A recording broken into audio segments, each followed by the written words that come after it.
तिलोत्तमा। आप सभी महानुभावों का ब्रगेंजा हॉल के इस प्रांगण में स्वागत है, अभिनंदन है। उस पावन भारत माता को मैं प्रणाम करती हूँ जिसके सर पर हिमालय का ताज है, जिसके आंचल से बहती है गंगा, जमुना, नर्मदा, कावेरी जैसी अमृत की प्रवाह और जिसके चरणों में है 3 महासागरों का संगम। फिर नमन करती हूँ गोवा की इस गोमंत भूमि को जिसने अपने संरक्षण में हमको अवसर दिया है फलने फूलने का। और फिर प्रणाम करती हूँ राजस्थान की उस पावन भूमि को जिसका इतिहास महाराणा प्रताप, राणा सांगा और पद्मावती रानी जैसे वीर और वीरांगनाओं की गाथाओं से सुसज्जित है। आपका ज्यादा समय न लेते हुए मैं कार्यक्रम को आगे बढ़ाऊंगी और हमारे मुख्य अतिथि और सारे महानुभावों को स्टेज पर बुलाने की अनुमति चाहती हूँ। तो मैं श्री राकेश जी अग्रवाल, कन्वीनर उत्तर भारतीय प्रकोष्ठ गोवा से निवेदन करती हूँ कि वे श्री मंत्री जी को, श्रीमान कैलाश जी चौधरी को मंच पर लाएं।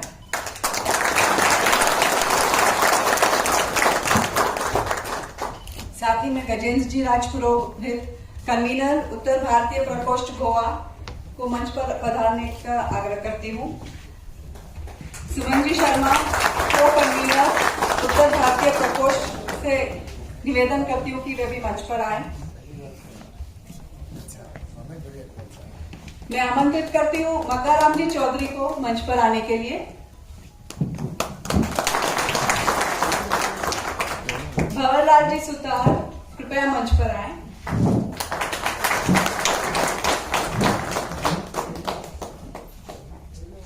और अंत में मैं समंदर सिंह जी से निवेदन करती हूँ कि वे मंच पर आए।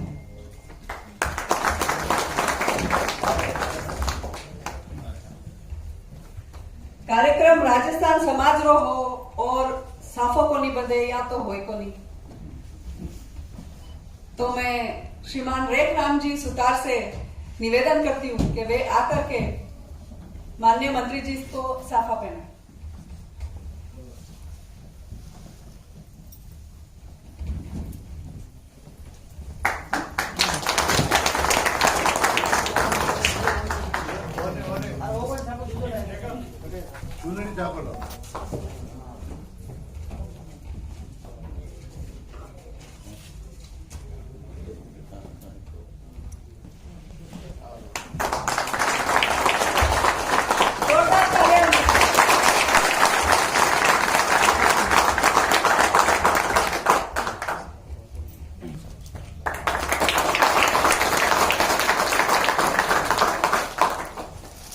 उत्तर भारतीय प्रकोष्ठ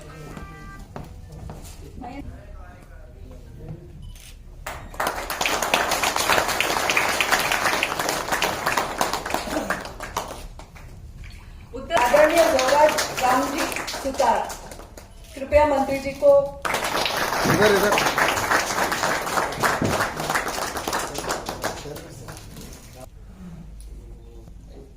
ऐसे ऐसे तो हो गई एक सबकी तरफ से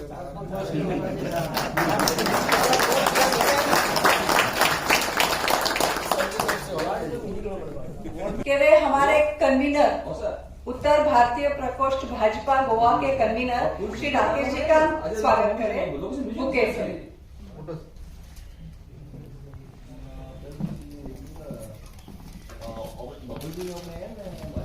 और शंकर लाल जी प्रजापति आप शॉल लेकर के स्वागत करें।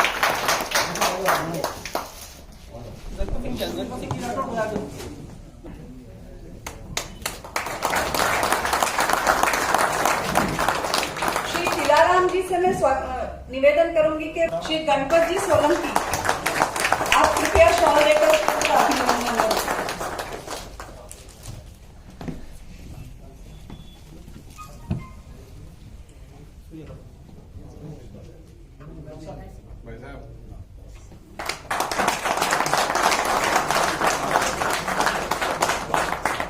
उर्मिला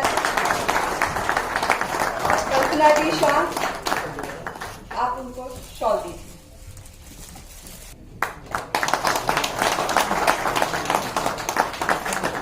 मैं दीपाराम जी पटेल से आपके शॉल देकर के मगाराम जी का अभिनंदन करती हूं।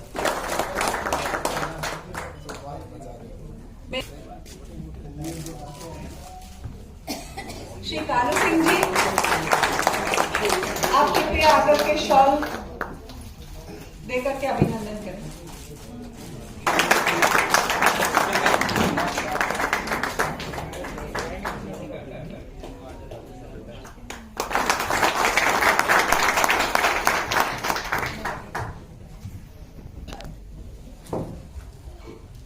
धन्यवाद रुचिरा जी।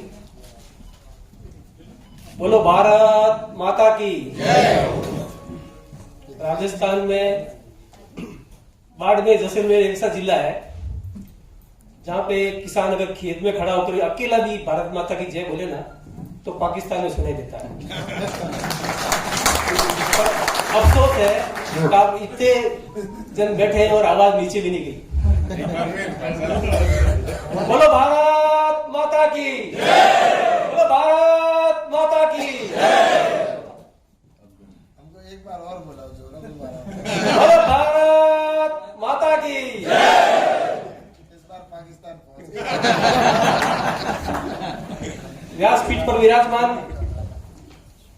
हिंदुस्तान के सबसे बड़े लोकसभा क्षेत्र बाड़मेर जैसलमेर के सांसद, लोकप्रिय सांसद और भारत सरकार में केंद्रीय मंत्री आदरणीय श्री कैलाश जी चौधरी, मोदी जी ने आपको कृषि एवं किसान विकास का जिम्मा सौंप रखा है। आप बीपी ईडी की एजुकेशन ली है आपने, और जहां तक मुझे जानकारी है आप बचपन से बहुत जुझारू थे। सन 13 में आपने विधानसभा का चुनाव लड़ा, भैरव सिंह जी शेखावत के बहुत लाडले थे। सन 2013 में आपने विधानसभा चुनाव लड़ा और जीता। फिर 2019 में मोदी जी ने आपको हिंदुस्तान के सबसे बड़े लोकसभा क्षेत्र से प्रतिनिधि के रूप में भेजा और आपने 3.5 लाख वोटों से जीत हासिल करके न केवल राजस्थान का बल्कि हमारा नाम रोशन किया। आप जिस मंत्रालय में अभी हैं उस मंत्रालय में इन लाडले सांसद जी की एक खासियत बताऊं। दिन में मेरे को मगाराम जी बता रहे थे, मगाराम जी की अच्छे दोस्त है, बात होती रहती। मगाराम जी ने बताया कि मंत्री जी ने फोन करके विशेष करके बुलाया कि किसी भी राजस्थानी या उत्तर भारतीय को गोवा में अगर किसी भी प्रकार की समस्या हो तो आप आधी रात को फोन कर कराना। तो मैंने मगाराम जी को बताया कि गोवा की भाजपा जो है, यहाँ के जो चीफ मिनिस्टर है और यहाँ के जो लाडले अध्यक्ष है श्री सदानंद सिंह तनावड़े जी, वो भी पधारने वाले थे। पर शाम को आपसे मिलने के बाद में उनको फीवर महसूस हुआ और उनको हॉस्पिटल जाना पड़ा। मेरी अभी बात हुई थी, वो नहीं आ पा रहे हैं। उन्होंने खेद जताया है, आप लोगों से भी बोला गया है कि मेरी तरफ से खेद जताया, मैं आ नहीं पा रहा हूँ। बुखार की वजह से हो सकता है कोई दूसरी प्रॉब्लम ना हो और आपको प्रॉब्लम ना हो, इसलिए वो नहीं आ पाए। तो जो अध्यक्ष जी है, लाडले अध्यक्ष जी है, या जो चीफ मिनिस्टर है, या जो गोवा के मंत्री जी, जितने भी मंत्री जी है, उनका राजस्थानी समाज या उत्तर भारतीय प्रकोष्ठ पर इतना विशेष प्रेम है कि उनका काम गोवा में रुकता नहीं है। फिर भी आपका जो स्नेह है वो हमारे लिए आशीर्वाद के रूप में है, और जब कभी भी काम पड़ेगा हम आदरणीय श्री को याद करेंगे। मंच पर विराजमान उत्तर भारतीय प्रकोष्ठ के कन्वीनर श्री राकेश जी अग्रवाल, महिला अध्यक्ष बहन सुमन जी शर्मा, समाज सेवी श्री मगाराम जी चौधरी, समाज सेवी श्री भंवरलाल जी सुतार और बहन रुचिका टवानी जी जो आपको इस कार्यक्रम को चला रही है, और सामने विराजमान सभी भाई बहनों का मैं इस कार्यक्रम के लिए तहे दिल से स्वागत करता हूं। आज का कार्यक्रम एकमात्र एजेंडा था कि आदरणीय मंत्री जी जब गोवा पधारे हैं तो हमारा एक फर्ज बनता है कि हम इनका भावी स्वागत करें। और जिस हिसाब से आप सब लोग पधारे हैं और गदगद हैं, उस हिसाब से लगता है कि हमारा कार्यक्रम सक्सेस हुआ। मुझे 2 कामों की जिम्मेदारी दी रुचिरा जी ने। एक तो दी इंट्रोडक्शन देंगे आप मंत्री महोदय का, दूसरा आप सबका स्वागत करेंगे। पर सामने बैठी जनता ने मेरे को एक और काम सौंप दिया। अंदर जैसे ही मैं हॉल में एंटर हुआ, इनका जिम्मा सौंपा गया। विशेषकर मैं मंत्री जी को बोलना चाहूंगा, आदरणीय कैलाश जी,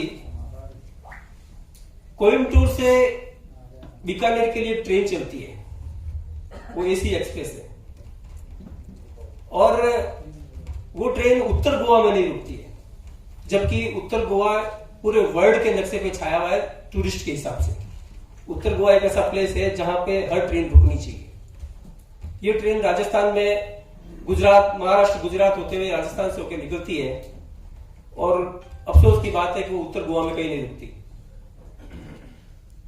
जो भी यहाँ के उत्तर गोवा के निवासी हैं, उनको मडगांव जाने में 2-2 घंटे लगते हैं, ट्रैफिक जाम, फिर 2 घंटे जाकर के सवारी को लेकर आना, 4 घंटे मतलब खराब हो जाते हैं हमारे। तो मैं श्री अमराराम जी बोराना से आग्रह करूंगा कि वो एक निवेदन प्रस्तुत करें अध्यक्ष जी को कि इस ट्रेन को रुकवाने की कोशिश करें। आदरणीय रेल मंत्री जी जोधपुर और पाली क्षेत्र से है, मुझे पूर्ण विश्वास है कि ये काम होगा। अमराराम जी बोराना पधारें और आदरणीय मंत्री जी को निवेदन प्रस्तुत करें कि उस ट्रेन को रुकवाने की कोशिश करें।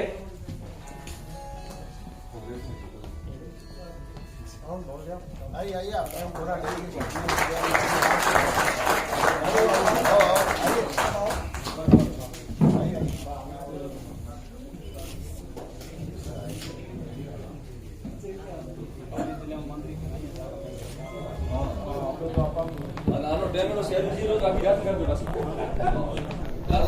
दिल्ली पहुंचेंगे, रेल मंत्री जी से मिलेंगे और इस कार्यक्रम को आगे बढ़ाने की कोशिश करेंगे।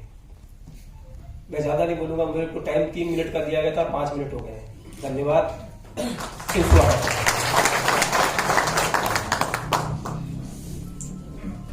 धन्यवाद गजेंद्र भाई। अब मैं निवेदन करना चाहूंगी समाज सेवी श्री भंवरलाल जी सुतार से कि वे आकर के सभा से कुछ कहें।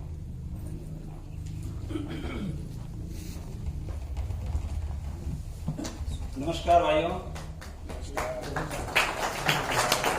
व्यासपीठ पर विराजमान हमारे लाडले मंत्री जी और हमारे कन्वेयर श्री राकेश जी, को कन्वेयर गजेंद्र जी, बहन सुमन जी और भाई मकाराम जी और मैडम स्वाति जी और सभी अपने भाई। आप गजेंद्र जी ने तो बोला कि जो ट्रेन आ रही है उसका स्टॉप करना है, और मैं मंत्री जी को कहना चाहूंगा कि अपने संसदीय क्षेत्र से गोवा के लिए डायरेक्ट ट्रेन और होनी चाहिए।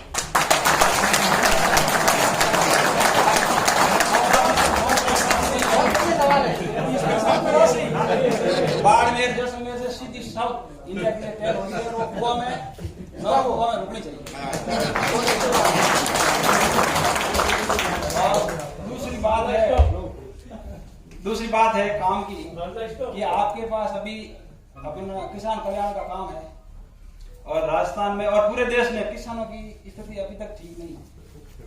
उसके लिए शायद सरकार ने कुछ काम करेगी। हमको भी लग रहा है कि ये अभी तक पूरा असंगठित क्षेत्र है, तो इसमें किसानों को मतलब दुर्घटना बीमा स्पेशल मिलना चाहिए।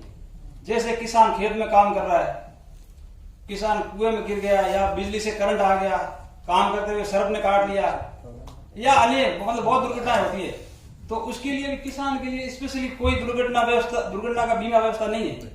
और ये काम अभी मंत्री जी के पास ही भारत सरकार का यही जिम्मा है, तो इसके लिए और आप तो खुद किसान है, तो आपको स्थिति तो मालूम है कि भाई एक किसान के घर में अगर सांप काटने से या कुछ बिजली के करंट से कुछ हो जाता है तो क्या स्थिति होती है। काम की बात है। और तीसरी बात यह है कि अभी हम लोग जैसे पूरे ये क्षेत्र से पाली और अपना जालौर, बाड़मेर, जैसलमेर सब लोग जो है एयरपोर्ट हमको अभी नजदीक अहमदाबाद है, तो अभी मंत्री जी की स्कीम में वैसे ही चल रहा है कि आप छोटे छोटे एयरपोर्ट डेवलप कर रहे हैं।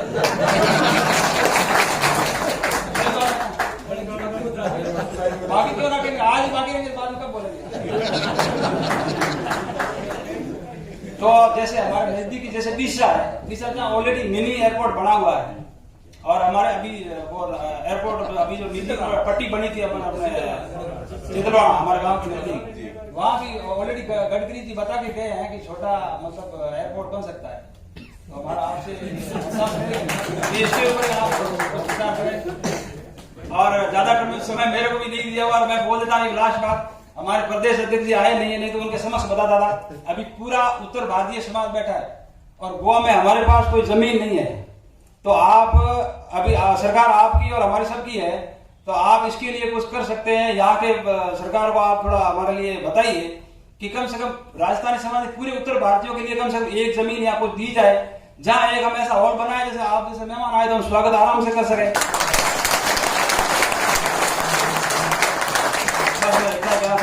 धन्यवाद। मंत्री जी वैसे हमारे बहुत ही सहज और सरल है, इसके लिए मैंने बहुत दिया बात, नहीं तो हमारे वहाँ के नेताजी से ज्यादा उतनी नहीं हो सकती,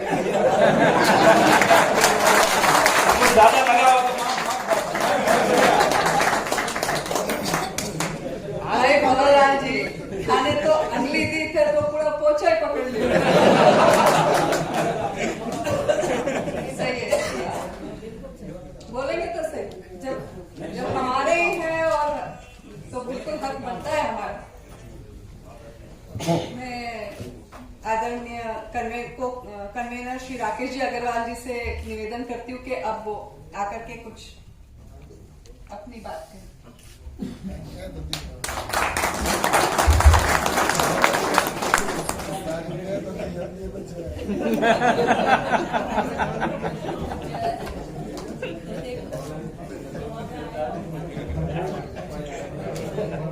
सभी को मेरा नमस्कार। आज हमारा ये सौभाग्य है कि 29 मार्च को सर ये Bharatiya Janata party north Indian cell बना, और उसके बाद हम लोगों ने इंडिविजुअल कई मीटिंग करी, पार्टी के समक्ष हमने बड़ा एक प्रोग्राम किया था। लेकिन हमारा ये सौभाग्य है कि आज पहला कार्यक्रम हमारे केंद्रीय मंत्री जो हमारे राजस्थान से हैं उनके उपलक्ष्य में युक्त है, तो इसके लिए मैं सबसे पहले आपका धन्यवाद देता हूँ।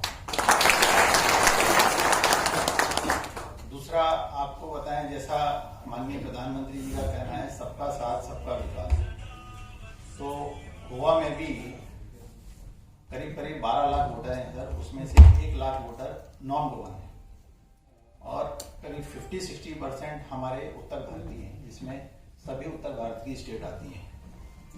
मैं 2015 से स्टेट एग्जीक्यूटिव मेंबर हूं, और 2017 से पार्टी मेरे को बोलती है जितने भी आपके नॉर्थ इंडियन हैं उनको लाओ और वोटिंग कराओ।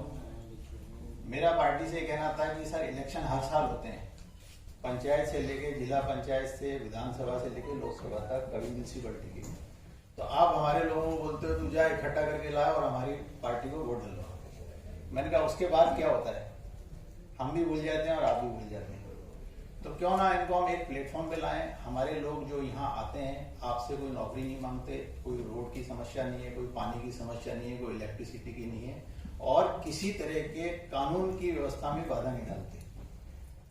यहाँ पर सर आप देखेंगे कि कुछ लोग 50 साल से हैं, 40 साल से हैं, 30 साल से हैं, 10 साल से हैं, सब लोग बड़ी मेहनत करके, ये आपके बगल में बैठे हैं, मेरा और इनका कैरियर ऑलमोस्ट साथ ही शुरू हुआ है।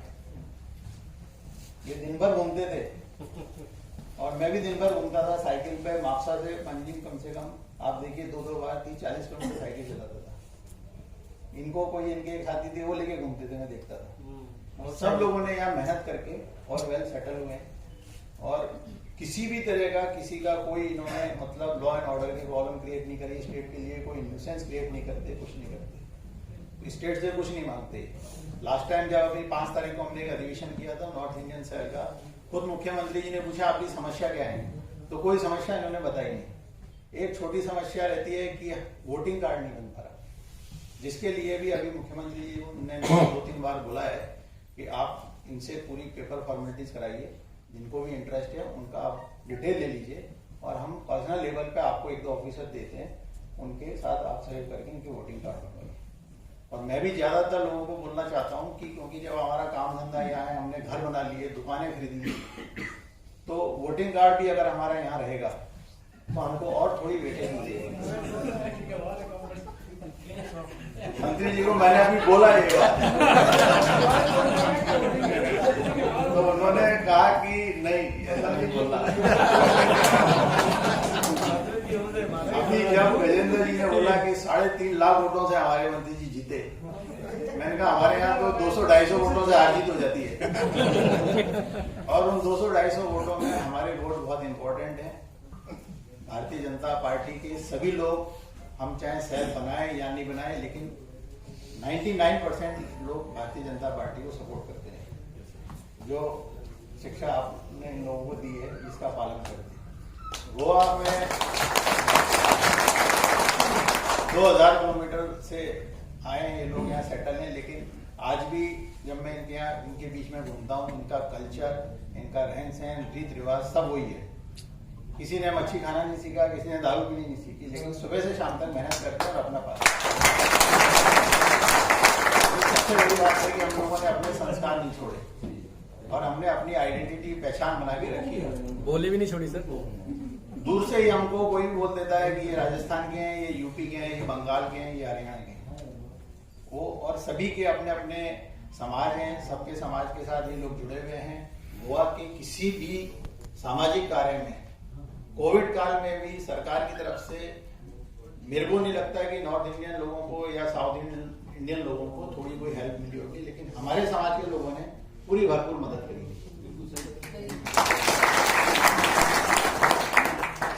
ये हमारा सेल का परिचय है। बाकी आज आप हमारे बीच में हैं तो हमारे को आप संबोधन करेंगे तो ज्यादा अच्छा लगेगा। मैं तो इनके साथ रोज घूम रहा हूँ, तो इतना कहकर के मैं आप सभी को नमस्कार बोलता हूँ दोबारा, और कोशिश करता हूँ कि जो लोग नहीं जुड़े हैं उनको भी आप सेल में जोड़ें, इससे उनकी कोई भी किसी तरह की तकलीफ है, एक मॉरल सपोर्ट है कि इतना बड़ा प्लेटफॉर्म हमारे साथ खड़ा हुआ है, तो हमारे बारे में कोई उल्टा सोचने से पहले सोचेगा। पहली बात तो हम करते नहीं, लेकिन बहुत जो नए लोग आ रहे हैं उनको भी हम सपोर्ट करके, जैसे हम लोग सेटल हो गए उनको सेटल करना है। मेन हमारा सेल का मकसद ये है और मैंने हमेशा ये बात बोली है। बाकी सभी को मेरा नमस्कार। धन्यवाद भाई साहब। और आज इस मंच से मैं एक निवेदन और करना चाहूंगी अपने भाइयों से कि भाई तो बहुत देख रहे हैं हम यहाँ पर, लेकिन बहनें हम केवल 3-4 ही हैं। तो हम चाहते हैं कि भाई आपके घर से बहनें भी जुड़े हमारे साथ, तो एक की जगह 2 होंगे तो बल ज्यादा होगा। अब मैं हमारे मंत्री जी से निवेदन करना चाहूंगी कि वे सभा को संबोधित करें।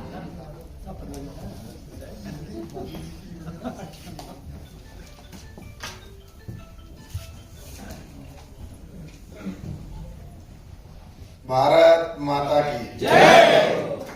भारत माता की जय। भारत माता की जय। भारत माता की जय।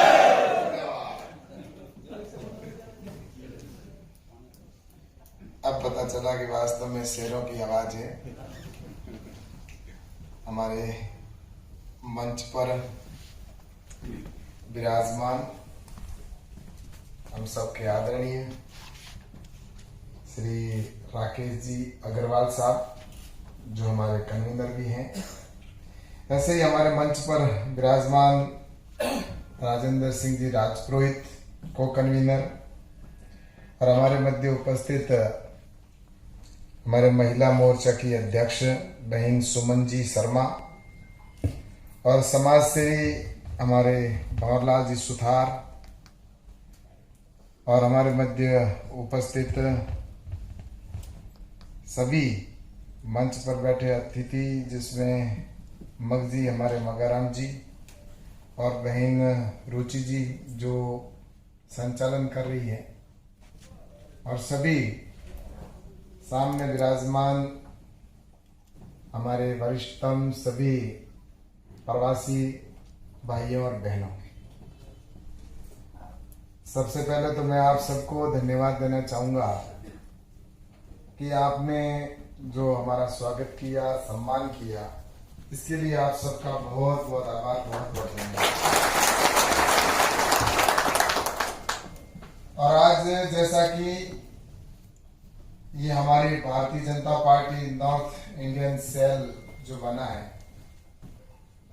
उसकी ये बैठक रखी गई है और इस बैठक में मुझे भी आने का अवसर मिला और निश्चित रूप से मैं ये कह सकता हूं कि आज जो पहचान हमारे राजस्थान की यहाँ पर आपने आकर अपने गांव, अपने परिवार, अपने मातृभूमि को छोड़कर और 1000-2000 किलोमीटर दूर यहाँ आके जो अपनी पहचान बनाई है उसके लिए मैं आपको नतमस्तक होकर नमन करता हूँ, प्रणाम करता हूँ। क्योंकि एक पहचान बनाना बहुत मुश्किल होता है और हम ये सब जानते हैं कि एक काचर होता है, वो अगर दूध में डाल दे तो पूरे दूध को भी फाड़ सकता है।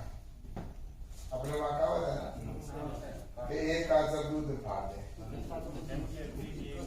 तो आज इतनी पहचान बनाना जिसमें आज पूरे राजस्थान का जो आप सभी यहाँ पर बैठे हैं गौरव है और राजस्थान की पहचान एक व्यक्ति है वो बिगाड़ सकता है और एक व्यक्ति भारत के अंदर ही नहीं विश्व में अपनी प्रतिष्ठा स्थापित कर सकता है।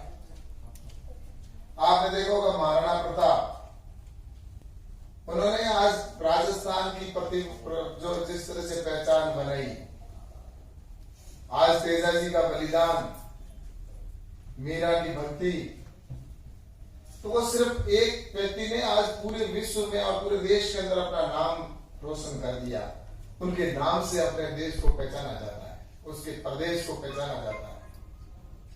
और वहीं पर आपने देखा होगा कई ऐसे लोग भी हैं जिन्होंने पहचान उस प्रदेश की खत्म करने का काम किया, कुछ ऐसे लोग भी होते हैं।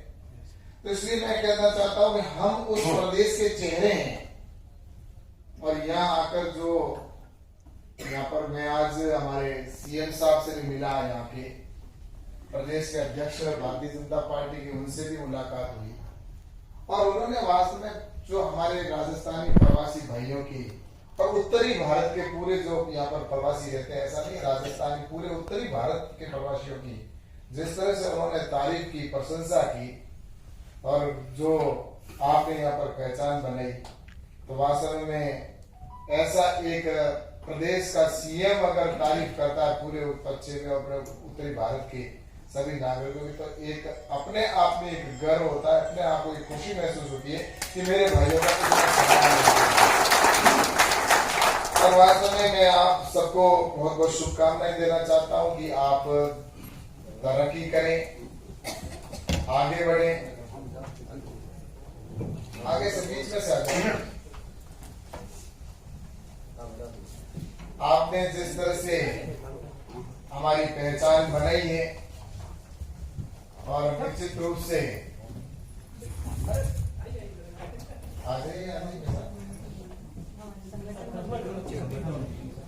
सतीश जी भाई साहब बताइए, हमारे बीच में हमारे संगठन मंत्री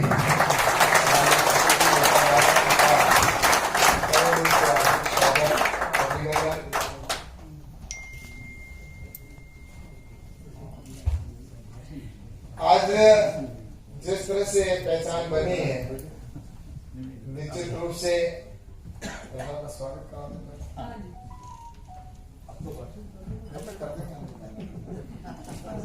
मैं भाई कविराज सिंह जी भाटी से निवेदन करूंगी कि वे आकर के बुके देकर हमारे संगठन महामंत्री जी सतीश जी भाई साहब भी बताए, हमें उनका भी मार्गदर्शन मिलेगा।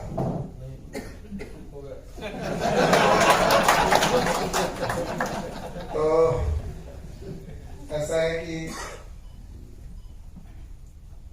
अगर आप आए हैं तो जरूर हमारे को कुछ तो आशीर्वाद देकर जाएंगे, ऐसा हमें विश्वास है। तो मैं ये जिक्र जैसा कर रहा था कि आपने जो हमारी पहचान बनाई है इस गोवा के अंदर, तो निश्चित रूप से हर व्यक्ति को एक गर्व होता है कि आज अपने प्रदेश की, अपने उत्तरी भारत की गोवा के अंदर पहचान बनाई। और मैं इस अवसर पर आप सबको बहुत बहुत बधाई भी दूंगा आप सबके उज्जवल भविष्य की भी मैं कामना करता हूं। आज कुछ विषयों पर जैसा कि मुझे ये भी कहा गया कि यहाँ से ट्रेन जो कोयम्बटूर से बीकानेर जाती है उसके स्टॉपेज की भी बात की है। मैं जरूर प्रयास करूंगा कि आपके वहां जाकर मंत्री जी से मिलकर इस विषय के ऊपर जरूर कोशिश करूंगा कि इसमें हम सफल भी हो सके, तो निश्चित रूप से होंगे। दूसरा, आपने किसानों के दुर्घटना से संबंधित विषय रखा था कि किसान के अगर कहीं दुर्घटना हो जाती है या उसके सर्प दसने से या अन्य जो मृत्यु हो जाती है तो उसके ऊपर उनको सहायता मिले। तो मैं जहाँ तक मुझे पूरी जानकारी है कि इसमें किसान के अगर ऐसा कोई भी अगर नुकसान होता है तो इसके ऊपर क्लेम दिया जाता है। अगर सर्प दसता है तो खेत में कृषि के अंदर काम करते हैं तो उनको ऐसे कृषि में मृत्यु होने पर भंवर जी उनके लगभग 5 लाख रुपए का प्रावधान है, तो वो दिया ही जा रहा है।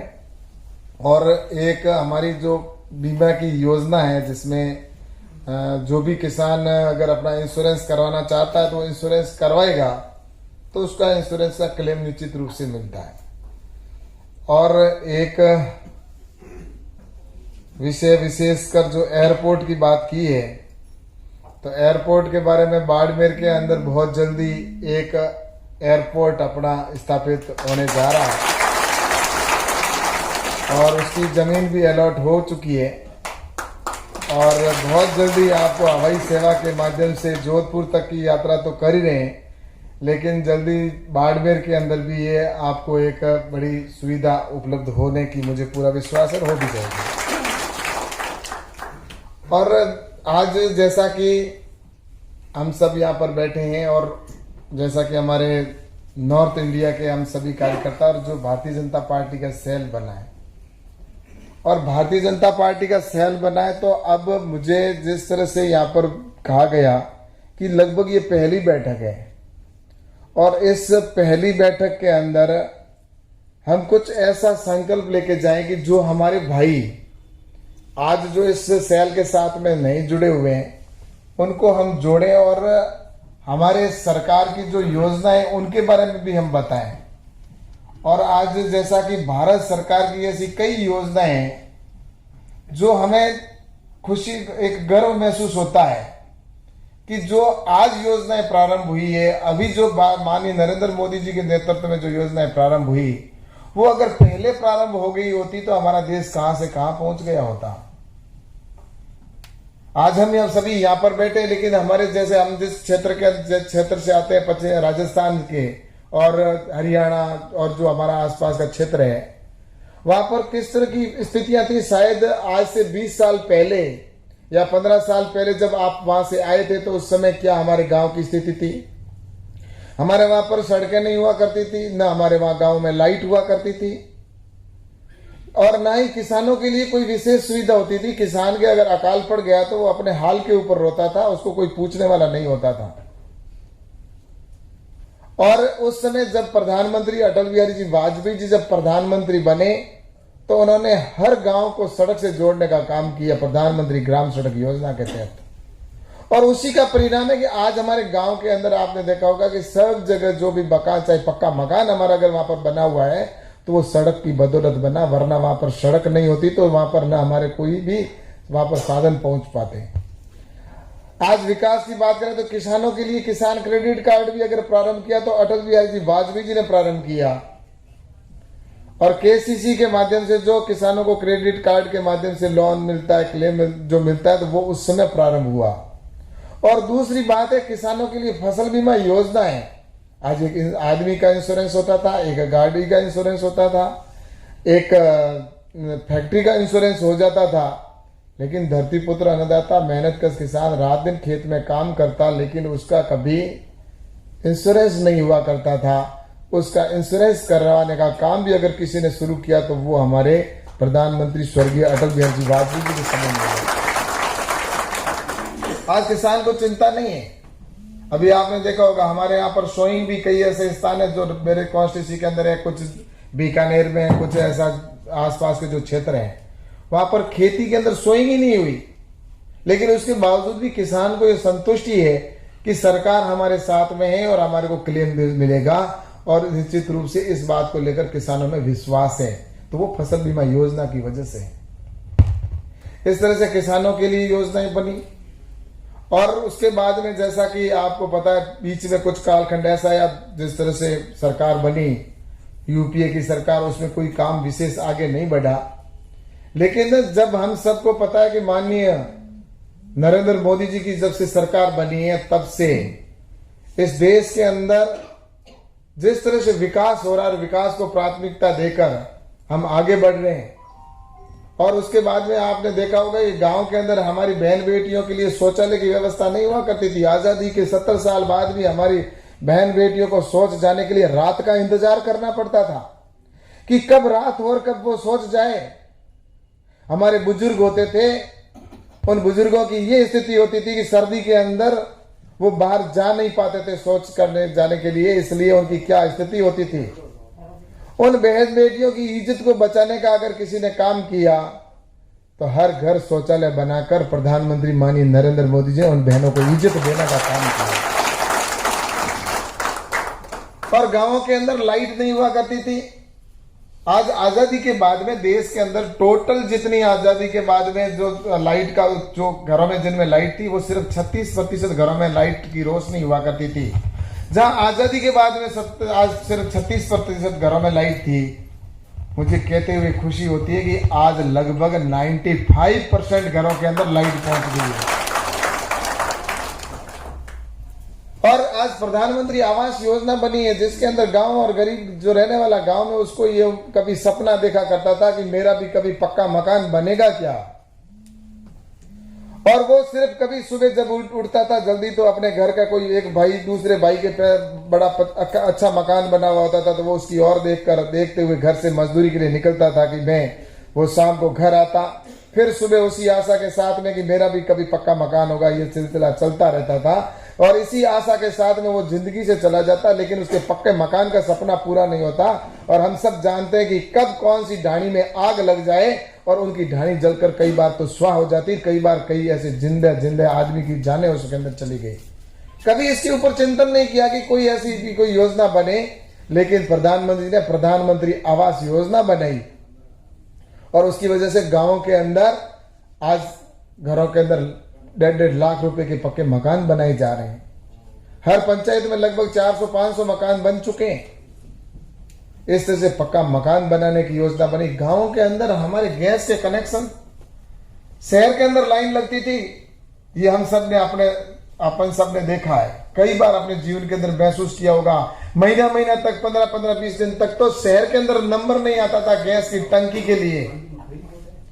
आज प्रधानमंत्री जी ने उज्ज्वला गैस योजना प्रारंभ की और उज्ज्वला गैस योजना के तहत गांवों के अंदर गरीब बहनों को निःशुल्क गैस कनेक्शन देने का काम किया। और आज गांवों के अंदर गैस की एजेंसी वाले गाड़ी लेकर घूमते हैं कि टंकी ले लो, टंकी ले लो। क्या ऐसा कर दिया? कुछ नहीं, क्या ऐसा हुआ, लेकिन नरेंद्र मोदी जी ने वो व्यवस्था दी। और आज आपको कहना चाहता हूं कि जो गरीब व्यक्ति है उसके इलाज के लिए वो जिंदगी से चला जाता, उसका इलाज नहीं हुआ करता था। सरकारें तो पहले भी थी, लेकिन नरेंद्र मोदी जी की सरकार आई तो उन गरीब व्यक्ति को जिसका इलाज नहीं होता था, आज लगभग 5 लाख रुपए तक का इलाज निःशुल्क इलाज किया जाता है। आयुष्मान भारत योजना बनाई और आयुष्मान योजना के तहत किसानों को या आम व्यक्ति, गरीब व्यक्ति, जो भी व्यक्ति है, उसका इलाज 5 लाख तक मुफ्त में किया जाता है। और इसके साथ ही आपको बताना चाहता हूं कि आज हम सब किसान परिवार से आते हैं और किसानों के लिए भी, क्योंकि मैं भी किसान हूं, आप में से भी लगभग मैं सोचता हूं कि 95% किसान परिवार से आते हैं। और किसानों के लिए जो आजादी देने के बाद देश आजाद हुए कितने साल हो गए, टोटल मिलाकर जब हम कृषि की बात करते हैं, कृषि को आगे बढ़ाने की बात करते हैं, लेकिन क्या वास्तव में कृषि को बढ़ाने के लिए प्रयास किए गए? हम सब जानते हैं कि हमारे घर का भी बजट होता है, जब उसके घर में भी बजट का प्रावधान, हर साल हमारा कितना बजट होता है उसके लिए प्रावधान किया जाता है। हम खुद अपना घर चलाते हैं, वैसे ही देश चलता है।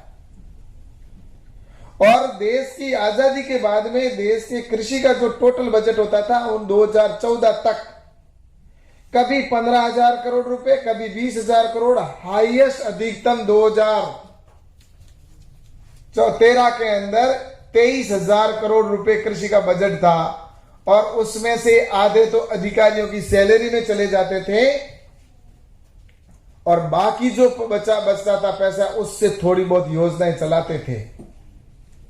लेकिन आज मुझे कहते हुए प्रसन्नता होती है कि उनके समय में तो सिर्फ 23,000 करोड़ रुपए हाईएस्ट अधिकतम रही कृषि का बजट, लेकिन नरेंद्र मोदी जी की सरकार में 1,23,000 करोड़ रुपए का कृषि का बजट है। उनसे 1,00,000 करोड़ रुपए अधिक कृषि का बजट रखा और उसमें भी आधे से अधिक तो डायरेक्ट किसान के खाते में डाले जाते हैं। किसान सम्मान निधि के तौर पर इस देश में 6,000 रुपए प्रति वर्ष, हर 4 महीने में 2,000 रुपए किसान के खाते में डाले जाते हैं। और वो आंकड़ा भी कम नहीं है, लगभग 10.5 करोड़ किसानों के खाते में ये पैसा जाता है। और आज मैं बताना चाहता हूं कि यही रकम जो डायरेक्ट किसान के खाते में जाने वाली है, पिछले 2 साल के अंदर 1,57,000 करोड़ रुपए डायरेक्ट किसान के खाते में डाल दिए। और आज कोई बीच में बिचौलिया नहीं है, कोई बीच में बिचौलिया नहीं। कोई एक समय था जब कहा करते थे, प्रधानमंत्री राजीव गांधी जी ने कहा था कि हम तो 100 रुपए बेचते हैं लेकिन नीचे जाते जाते 15 रुपए ही पहुंचते हैं। लेकिन नरेंद्र मोदी जी ने ये योजना बनाई और सबके खाते खोले। उस समय लोगों ने कहा था कि ये तो फोटोकॉपी की सरकार है, लेकिन आपको बताना चाहता हूं कि आज उसका ये परिणाम रहा कि उसकी वजह से आज इस कोरोना के संकट के अंदर भी जो हमारी बहनें थी उनके खातों में डायरेक्ट पैसा पहुंचा, किसानों के डायरेक्ट खाते में पैसा पहुंचा, कोई बीच में बिचौलिया नहीं, ये व्यवस्था करने का काम किया। और वहीं कोरोना के बीच में जब, अगर मैं आज दावे के साथ में कहता हूं कि जिस समय कोरोना का हमारे यहां पर संकट आया था उस समय देश के अंदर क्या हालात थे, क्या स्थिति थी। पूरे देश के अंदर सिर्फ एक जो टेस्टिंग करने की लैब होती थी, टेस्टिंग करने की लैब मात्र एक हिंदुस्तान में होती थी, वो भी पूना के अंदर होती थी। लेकिन आज हर जिले के अंदर लगभग टेस्टिंग लैब की व्यवस्था की गई। आपने देखा होगा कि जिस समय कोरोना का संकट आया, उस समय जब लॉकडाउन लगा था, उस समय 2 महीने का लॉकडाउन लगा, तो उस समय प्रधानमंत्री जी ने सारी व्यवस्था की। और उस समय जो भी हमारे उस समय देश के अंदर न तो ज्यादा मास्क तैयार किए जाते थे, न उस समय दूसरे कोई हमारी टेस्टिंग की लैब हुआ करती थी। लेकिन प्रधानमंत्री जी ने 2 महीने के कार्यकाल के अंदर जो लॉकडाउन लगा उसके अंदर व्यवस्था की और उसका परिणाम है कि आज किसी को व्यक्ति को भूखा नहीं सोने दिया। इतना बड़ा संकट देश लॉकडाउन में, लेकिन गरीबों को खाद्य सामग्री के तौर पर हमारी स्वयंसेवी संस्था और भारतीय जनता पार्टी के कार्यकर्ताओं ने भी किया। लेकिन इसके साथ भी सरकार ने निःशुल्क उनको खाद्य सामग्री देने का काम किया और वो आज दिन तक दी जा रही है। आज 80 करोड़ लोगों को ऐसी सामग्री आज पहुंचाने, मुहैया कराने का काम भारत सरकार कर रही है, आपको पता होना चाहिए। और इस जगह मैं आपको कहना चाहता हूं, अगर दूसरा कोई व्यक्ति होता तो पता नहीं क्या स्थिति होती। और इसलिए मैं आपसे कहना चाहता हूं कि आज जैसा कि किसानों की बात करें तो देश के किसानों को, जब तक किसान हमारे देश की रीढ़ है, किसान अगर आत्मनिर्भर नहीं बनेगा तब तक हमारा देश आत्मनिर्भर नहीं बन सकता। और देश को आत्मनिर्भर बनाना है तो देश के किसान को आत्मनिर्भर बनाना होगा, देश के किसान को आजादी देनी होगी। आपको ये बात बताना चाहता हूं कि इतने वर्षों तक जो सरकार किसान को आजादी नहीं दे सकी, भारत आजाद तो 1947 में हुआ, लेकिन देश का किसान आजाद नहीं हुआ। देश का किसान जो अपना उत्पादन करने वाला किसान था, उसका सिर्फ यही था कि वो अपनी ही मंडी के अंदर अपने उत्पादन को बेच सकता था, दूसरी जगह पर जाकर वो नहीं बेच सकता। अगर दूसरी मंडी में ले जाते वक्त अगर वो कहीं बीच में पकड़ा जाता तो उसके ऊपर पेनल्टी लगती थी। ये कानून बना हुआ था। अपने ही खेत में जिसने उत्पादन किया उसका अपने मनचाहे स्थान पर बेचने का अधिकार नहीं था। उसकी बात की उसको स्वतंत्रता नहीं थी। एक ये माइक बनाने वाली कंपनी विश्व के किसी कोने में बेचे, उसको कोई रोकने वाला नहीं। आपके जेब में पेन है, उसको विश्व के किसी कोने में वो पेन बेचे, उसको कोई कंपनी को पूछने वाला नहीं, कोई रोकने वाला नहीं। जहां स्वतंत्र है वो बेच सकता है। आपके हाथ में घड़ी है, घड़ी बनाने वाला कहीं पर भी बेचे, उसको कोई पूछने वाला नहीं। इवन एक सुई बनाने वाला भी विश्व के किसी कोने में बेचे, उसको कोई पूछने वाला नहीं। लेकिन मेरा धरती पुत्र, अन्नदाता, मेहनत का किसान रात दिन खेत में काम करता, पाणत करता और 7 बिच्छुओं के बीच में खेती करता, पूरा परिवार लगता, लेकिन उसकी फसल को बेचने का उसको अधिकार नहीं था। क्या गुनाह किया था उसने? क्या गुनाह था उस किसान का इतने वर्षों तक? क्यों किसानी को ऊपर, किसान को ऊपर नहीं उठने दिया? इतने सालों तक किसान को कहा जरूर कि एक समय ऐसा था कि उत्तम खेती, मध्यम व्यापार, लास्ट में नौकरी कहा करते थे। उत्तम खेती हुआ करती थी, लेकिन उसको यहां तक नीचे डालने का काम कर दिया कि आज युवा है वो नौकरी की तलाश में अपने गांव, परिवार, घर को छोड़कर हजारों किलोमीटर दूर बैठा है। अगर हमारी उत्तम खेती होती तो क्यों ऐसी स्थिति नौबत पैदा होती? अपना घर कौन छोड़ना चाहता है? लेकिन इस देश में कृषि के ऊपर कोई ध्यान नहीं दिया गया और उसकी वजह से आज मैं आपको कह सकता हूं कि कृषि के अंदर अब यह कानून बना दिया गया कि देश का किसान कहीं पर भी किसी भी व्यक्ति को किसी भी स्थान पर बेच सकता है। हिंदुस्तानी नहीं, किसान डायरेक्ट विदेश के अंदर भी बेचना चाहे तो बेच सकता है, उसको कोई रोकने वाला नहीं होगा। यह अधिकार नरेंद्र मोदी जी की सरकार ने दिया। और दूसरा एक कानून और चेंज किया और उस कानून के अंदर यह किया कि किसान अपने उत्पादन को पकने से पहले उसको बेच सकता है, एग्रीमेंट कर सकता है, वो व्यापारी के साथ में अपना सौदा तय कर सकता है।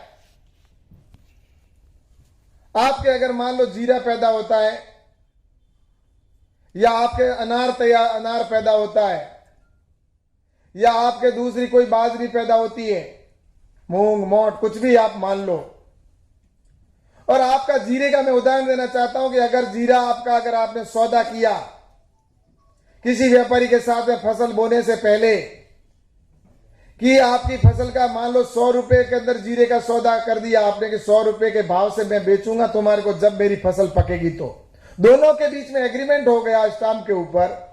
और उसके बाद में जीरे का सपोज दैट रेट घट गई और रेट घटकर अगर मान लो 70 रुपए हो गई, तो व्यापारी को 100 रुपए में जो सौदा किया वो 100 रुपए देने ही होंगे।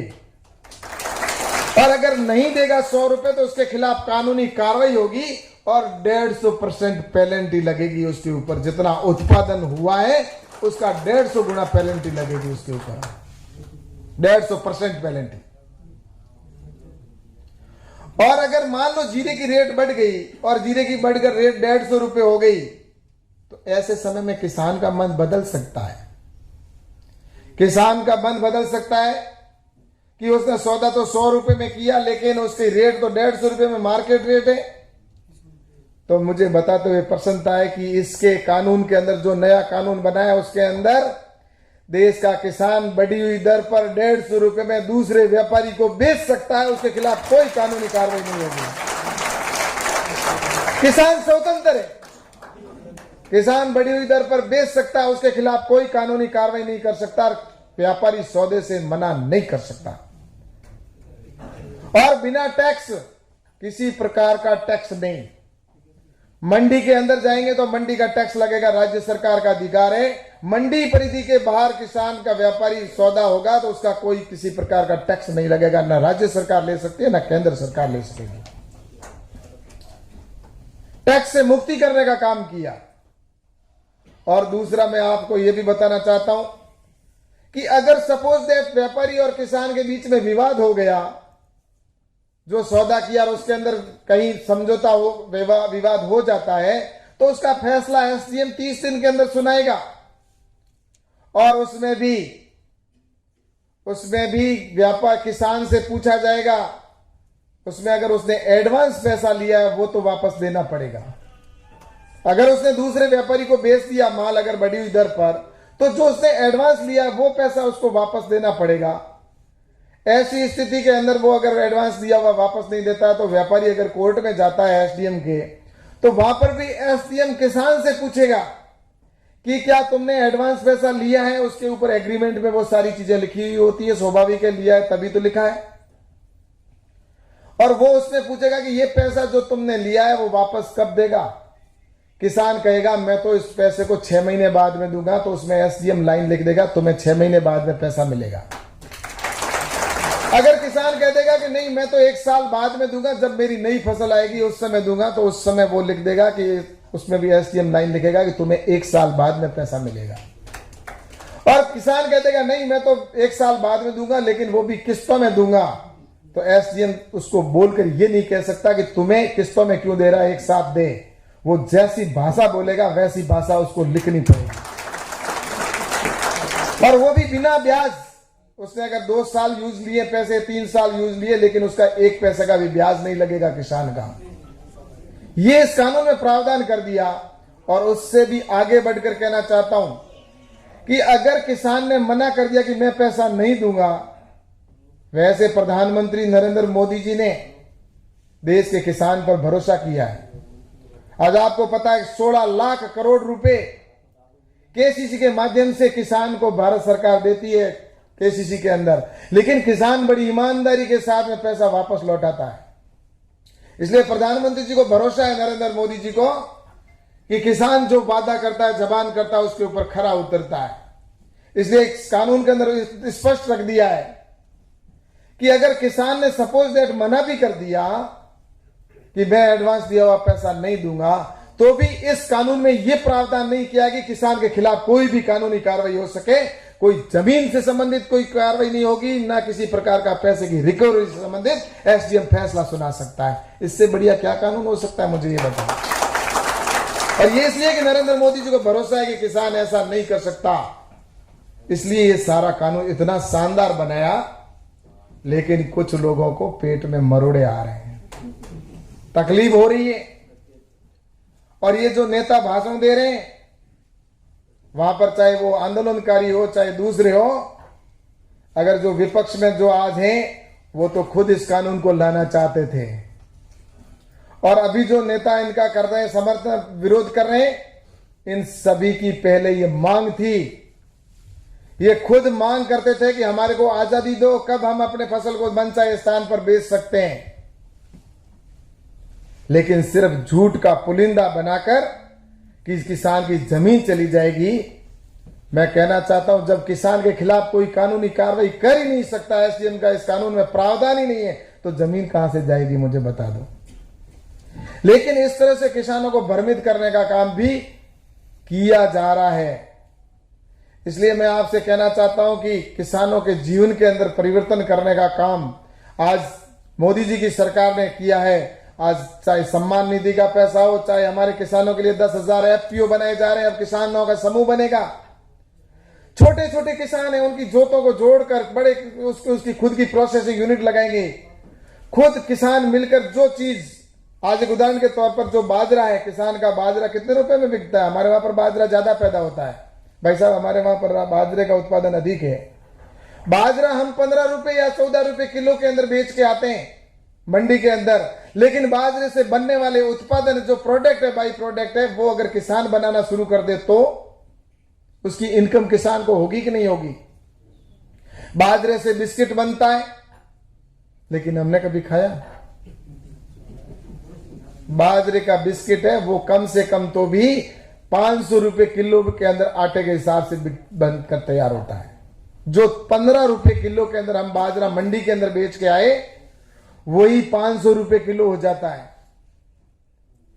100 ग्राम का पैकेट होता है, जिसके भी कितने रुपए, 50 रुपए के आसपास है। बाजरे से बिस्किट बनता है, बाजरे से चॉकलेट बनती है, बाजरे से केक बनता है। मैंने अभी मेरा जन्मदिन था, मैं केक वैसे काटता नहीं हूं, लेकिन मैंने मिलेट्स को मानते हुए कि बाजरे के अंदर हमारी पौष्टिक आहार है और मिलेट्स ईयर 2023 में मनाया जाएगा, जिसका नेतृत्व भारत करेगा। इसकी शुरुआत नरेंद्र मोदी जी के जन्मदिन से हमने शुरुआत की है। तो उस दिन 20 तारीख को मेरा जन्मदिन था, उस दिन मैंने भी बाजरे का केक काटकर और बताया कि बाजरे का केक बनता है, जिसकी रेट लगभग वही 500 रुपए जो मैं कह रहा हूं। और बाजरे से ओट्स बनते हैं। अब ओट्स अपन ने कई लोग तो खाते होंगे, मुझे पता नहीं यहां पर खाते कि नहीं खाते, लेकिन धनाढ़ी लोग ओट्स खाते हैं और बाजरे का ओट्स खाते हैं। लेकिन आपको कहना चाहता हूं कि बाजरे का ओट्स जब बाजरा होता है तब तो 15 रुपए का, और ओट्स बनते ही वो 100 रुपए किलो का हो जाता है। बढ़िया सा पैकिंग करके अंदर थैली में डालकर देते थे। ओट्स क्या है, दलिया ही तो है। तो भाई साहब जब उसको पीस के दलिया बना देते हैं तो वो ओट्स बन जाता है। अब उसकी रेट हो गई 100 रुपए किलो और घर पे किसान को 15 रुपए मिले। इसलिए नरेंद्र मोदी जी ने स्कीम बनाई है कि एफपीओ बनाओ, किसानों के समूह बनाओ और किसान के गांव के अंदर ही प्रोसेसिंग यूनिट लगे। उसके लिए किसान को सपोर्ट करो और उसके लिए 33 लाख रुपए तो भारत सरकार एफपीओ को डायरेक्ट देगी, उसको जो वापस नहीं करने। और उसके बाद में प्रोसेसिंग यूनिट लगाने के लिए उसको चाहे 1 करोड़, 2 करोड़, 5 करोड़, जितने पैसों की आवश्यकता होगी भारत सरकार उसको सहयोग के रूप में देगी और 3% ब्याज की छूट दी जाएगी इसके अंदर। और 7 साल में 8-10 साल के अंदर उसको वापस किस्तों में लौटाना है। किसान को सपोर्ट के लिए ये स्कीम शुरू की है। और दूसरा, आत्मनिर्भर भारत पैकेज के तहत जो हमारे एग्रीकल्चर इंफ्रास्ट्रक्चर फंड है, 1 लाख करोड़ रुपए का प्रावधान किया है। आप सबको मैं कहना चाहता हूं, यहां पर आप तो बिजनेस कर रहे हैं, लेकिन अपने गांव के अंदर भी आप अपना उद्योग स्थापित करें तो भारत सरकार आपके साथ खड़ी है। जितना भी आपको लोन चाहिएगा वो आपको देने के लिए तैयार है। एग्रीकल्चर इंफ्रास्ट्रक्चर फंड के अंदर भी इंडिविजुअल किसान भी अपना लगा सकता है प्रोसेसिंग यूनिट। वो कोल्ड स्टोरेज बना सकता है, वेयर हाउस बना सकता है। 3% ब्याज की छूट रहेगी उसके अंदर और बिना मोर्गेज पैसा दिया जाएगा आपको। किसी प्रकार का 2 करोड़ रुपए तक आपको कोई प्रकार का कागज गिरवी नहीं रखना पड़ेगा। जमीन का बिना गिरवी रखे मोर्गेज के आपको पैसा दिया जाएगा। ये स्कीम प्रारंभ की गई है। और कोई भी युवा साथी इस प्रोसेसिंग यूनिट का, ये जो मैंने बाजरे का उदाहरण दिया, जीरे से जीरे का जूस बनता है और भी कई प्रोडक्ट बनते हैं। जीरे का जूस, जो जीरा हम 100 रुपए से 110-120 रुपए किलो में बेचते हैं, वही जीरे का जब जूस बन जाता है 1 किलो में 100 बोतल बनती है, वही 1000 रुपए किलो का हो जाता है। तो हम क्यों नहीं कर सकते? ये चीज नरेंद्र मोदी जी ने कहा कि देश के किसान का अब वो समय आ चुका है कि एक समय हम देश के अंदर उत्पादन में हम कम थे। एक समय हमारे यहां पर उत्पादन कम था, लेकिन आज हमारे देश के अंदर उत्पादन में हमें निश्चित रूप से वृद्धि की। और उत्पादन, जो हमारे उत्पादन आधारित हमारी जो नीति थी कि हमारे उत्पादन को बढ़ाया जाए, इतने वर्षों तक उत्पादन को बढ़ाया कृषि के अंदर। और आज ये स्थिति है कि आज देश के अंदर हमारा खाद्यान्न जो है वो सरप्लस है और रखने के लिए भंडार है वो स्थान जगह नहीं है। इतना हमारे पास में खाद्यान्न सामग्री है। लेकिन मैं आपको कहना चाहूंगा कि जिस तरह से वहां पर भंडारण की आज व्यवस्था नहीं है, लेकिन आने जो सरप्लस की जैसे मैंने बात की है, लेकिन अब वो समय आ चुका है कि अब हमारे को आय आधारित पॉलिसी बनानी पड़ेगी कि किसान की इनकम कैसे बढ़े। जो 2022 तक हमारे किसानों का लक्ष्य लिया कि इनकम डबल करनी है, उसके लिए ये पॉलिसी और नियम बनाए कि अब हमारे किसानों की इनकम बढ़ाने के लिए क्या करना चाहिए। इसलिए ये सारी चीजें मैं कह रहा था। कुल मिलाकर ये कहना चाहता हूं कि विकास तो हो रहा है, लेकिन भारत का सम्मान भी आज विश्व के अंदर बढ़ रहा है। आज आपने देखा प्रधानमंत्री जी आज अमेरिका में गए हुए हैं, जिस तरह से उनका वहां पर स्वागत हो रहा है। आज भारत की प्रतिष्ठा, जब प्रधानमंत्री पहले भी तो जाते थे, पहले कोई पूछता ही नहीं था कब गए कब आए, पता भी नहीं चलता था। कोई प्रधानमंत्री कोई जाते तो कुछ तो वापस आते तब पता चलता कि जाके आ गए। किससे बात हुई, क्या हुई, कोई पॉलिसी नहीं हुआ करती थी। लेकिन आज विश्व का प्रत्येक देश चाहता है कि भारत के प्रधानमंत्री नरेंद्र मोदी जी एक बार हमारी धरती पर आ जाए। ये प्रतिष्ठा भारत की बढ़ी है। और आप और हम सब जानते हैं कि हम सब ने जो सपने सजोए थे, और हमारे ऐसे कई भारतीय जनता पार्टी के हमारे वीर योद्धा जो इस देश के लिए बलिदान दे दिया, या जो हमारे देश की धारा 370 के लिए हम नारे लगाया करते थे कि जहां बलिदान हुए मुखर्जी वो कश्मीर हमारा है। कश्मीर की सड़कों पर लिखा हुआ करता था, हिंदुस्तानी कुत्तों वापस जाओ। लेकिन सरकार मौन देखा करती थी। उसी सड़क से कोई जाता भी नहीं था, और जाता था तो सिर्फ पढ़कर आगे निकल जाता था। कोई उसको पूछने वाला नहीं, तुमने हिंदुस्तानी कुत्तों वापस जाओ क्यों लिखा हमारे देश के सैनिकों के बारे में। और कितने शहीद हो गए इस धारा 370 की वजह से, जो उस समय जवाहरलाल जी नेहरू जी की गलत नीतियों की वजह से धारा 370 लगाई थी। एक देश में दो निशान, दो विधान। आप सब इस विषय के अंदर जानते, मैं ज्यादा उस गहराई में नहीं जाऊंगा। लेकिन मैं आपको कहना चाहता हूं कि जहां धारा 370 हटाने का काम जब पहले चर्चा करते थे, फारूक अब्दुल्ला जैसे लोग तो कहा करते थे कि नरेंद्र मोदी जी को दोबारा जन्म लेना पड़ेगा धारा 370 हटाने के लिए। लेकिन धारा 370 रातों रात हटी, किसी को पता भी नहीं चला। इसे कहते हैं 56 इंच का सीना। धारा 370 हटना, और जो आप और हम सब जानते हैं, भगवान श्री राम का मंदिर अयोध्या में बने। सदियों से हम किस तरह से लोग हमारे धारा 300 भगवान श्री राम के मंदिर, जहां भगवान श्री राम ने जन्म लिया, उस स्थान पर भगवान श्री राम का मंदिर बने। हमारे कई कार सेवक शहीद हो गए। उनके सपनों को अगर किसी ने पूरा किया है तो प्रधानमंत्री नरेंद्र मोदी जी ने किया है।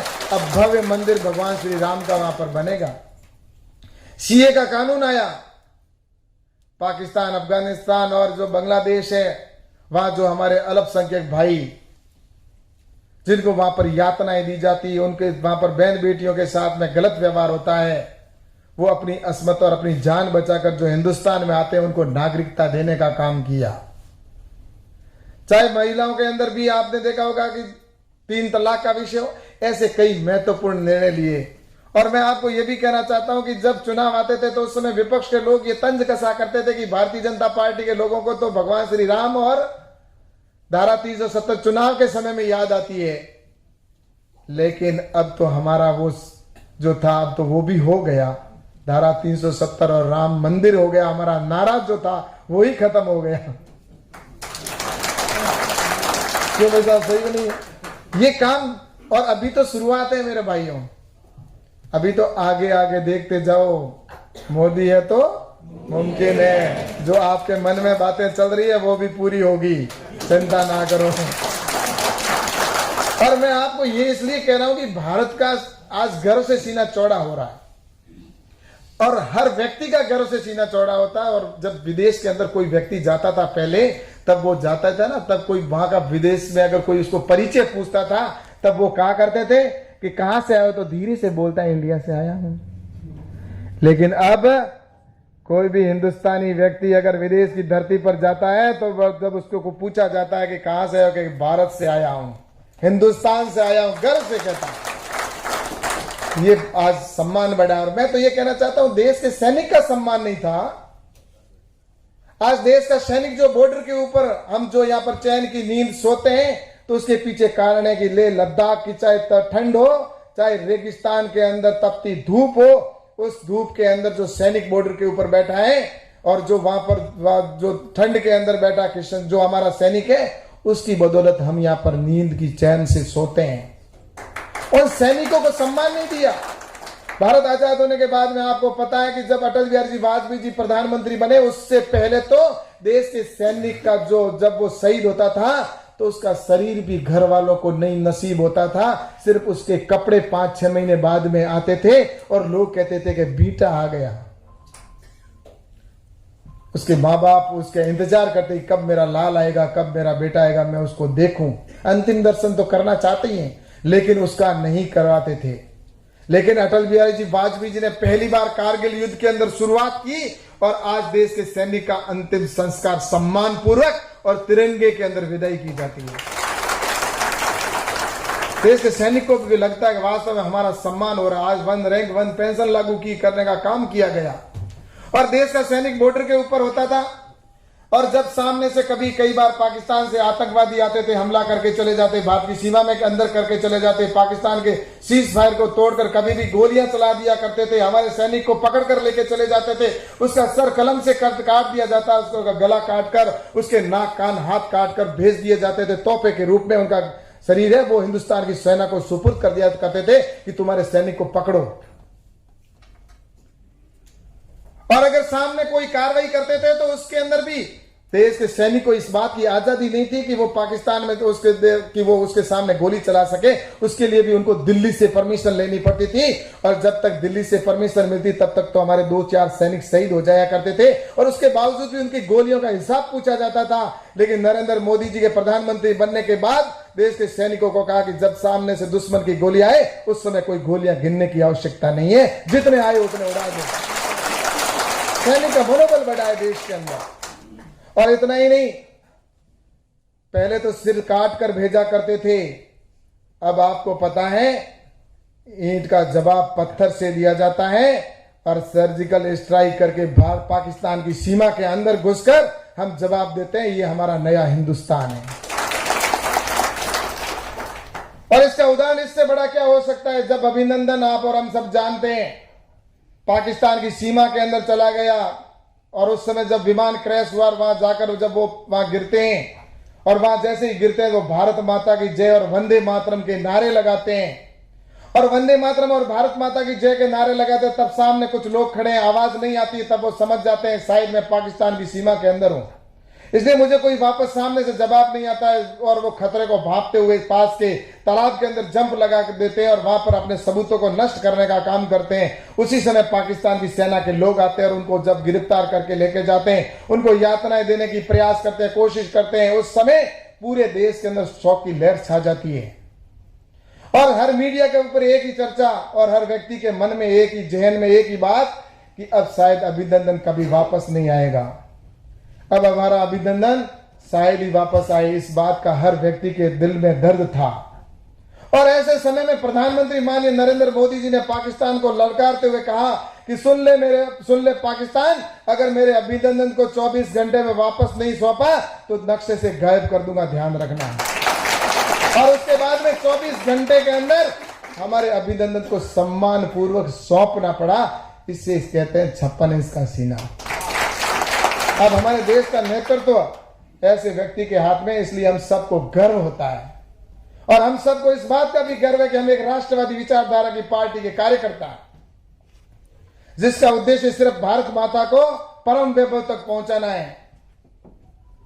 इसलिए आज मैं यहां पर इस मंच से कहना चाहता हूं कि हम सभी भारतीय जनता पार्टी के कार्यकर्ता अपने आप में गर्व महसूस करते हैं और हमने कुछ खोया कुछ पाया नहीं पाया मुझे पता नहीं, लेकिन इतना मैं कह सकता हूं कि हमने भारत माता की जय का नारा है वो आज हमारे देश के अंदर अगर उसको प्रतिष्ठापित किया तो हमने किया है। रात को अगर 2 बजे भी अगर आप किसी चाय की थड़ी पर बैठे हैं, रात को 12 बजे भी थड़ी पर बैठे हैं, आप कभी सोचना, कभी चर्चाओं में अगर रात को कोई बाइक के ऊपर 2-4 लड़के या 10 लड़के जा रहे हैं और अगर वो भारत माता की जय के नारे लगाते हुए जाएंगे तो चर्चाओं में कोई अगर आदमी उनको पूछेगा कि ये कौन जा रहे हैं जो भारत माता की जय के नारे लगा रहे हैं, तो उनमें से कोई ये जरूर जवाब देगा कि कोई भारतीय जनता पार्टी वाले होंगे। ये नहीं कहेंगे कि कांग्रेसी है या कोई दूसरी पार्टी के। ये हमने पाया है कि हमने राष्ट्रीयता हर भारतीय जनता पार्टी के कार्यकर्ता में है। इसलिए मेरे भाइयों मैं ज्यादा समय नहीं लूंगा, काफी समय हो गया, भाई साहब भी मेरी तरफ बार बार देख रहे हैं, लेकिन मैं आपसे ये कहना चाहूंगा कि हम सभी भारतीय जनता पार्टी के कार्यकर्ता होने के नाते आने वाले चुनाव के अंदर आप सभी पूरी ताकत के साथ में लगे और हमें चुनाव के अंदर भारतीय जनता पार्टी के प्रत्याशी चाहे कोई भी हो उनको ये लगना चाहिए कि मारवाड़ और पूरा जो हमारा उत्तरी भारत के कार्यकर्ता हैं वो राष्ट्र के लिए, हम जो चुनाव में वोट दे रहे हैं वो राष्ट्र के लिए देने जाएंगे और ये भारतीय जनता पार्टी के पक्ष में मतदान भी करेंगे और हम हजारों मतदान दिलाने का भी काम करेंगे। ऐसी आशा के साथ में मैं आप सबको धन्यवाद देता हूं और आपने जो विषय मेरे सामने रखे हैं उनके लिए मैं प्रयास करूंगा कि जो आपने समस्याएं रखी है उनका मैं समाधान करवाने के लिए हमेशा तैयार रहूं। और जैसा कि आपने ये भी कहा कि यहाँ के मुख्यमंत्री जी और यहाँ का संगठन हमारी समस्याओं का समाधान करने के लिए हमेशा साथ खड़ा है, तो मैं निश्चित रूप से ये भी कहूंगा कि राजस्थान के अंदर भी आपका ये भाई है, अगर वहां भी काम पड़ जाए तो मैं आपके साथ खड़ा हूं छोटे भाई के नाते। इतनी बात कहकर मैं अपनी बात को समाप्त करता हूं। जय हिंद, जय भारत। बोलो भारत माता की, भारत माता की, भारत माता की, वंदे वंदे। धन्यवाद। यहाँ पर जितने भी जन उपस्थित है घर जाकर के एक बार तो सोचेंगे भाई काहे करा, अब इतना कृषि में विकास हो गया है तो चला पास देश चला। और आशा भी करती हूँ कि अब नौजवान नौकरी के लिए भटकेंगे नहीं और अपने ही गांव में रह कर के जो मोदी जी ने जो जितने भी नए नए कानून लाए हैं और जितनी अवसर प्रदान किए हैं उनका लाभ उठाते हुए जहां है वहीं रह करके और कृषि को बहुत आगे लेकर के जाएंगे।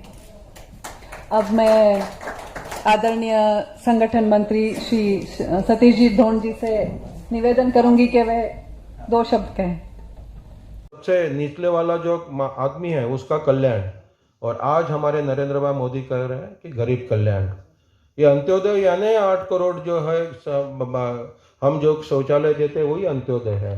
ये अंत्योदय है कि लास्ट कोविड होने के बाद अभी सब लोगों को हम 5 किलो अनाज दे रहे हैं, यही अंत्योदय है, यही गरीब कल्याण है।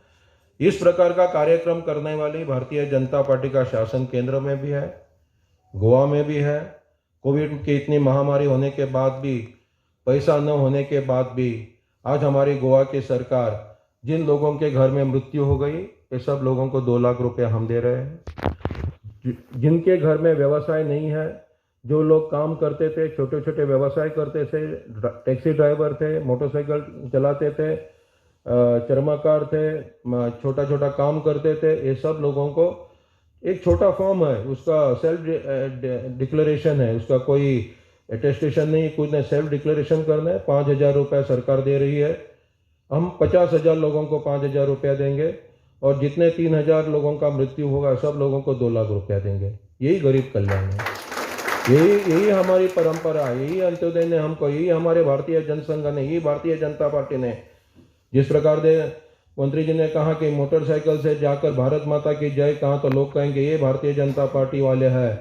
ये सच है कि हम यही विचार लेके जाते हैं। इसलिए इस गरीब कल्याण का कार्यक्रम पैसा न होने के बाद भी, क्रंच होने के बाद भी भारतीय जनता पार्टी का कार्यकर्ता, भारतीय जनता पार्टी की सरकार करती है।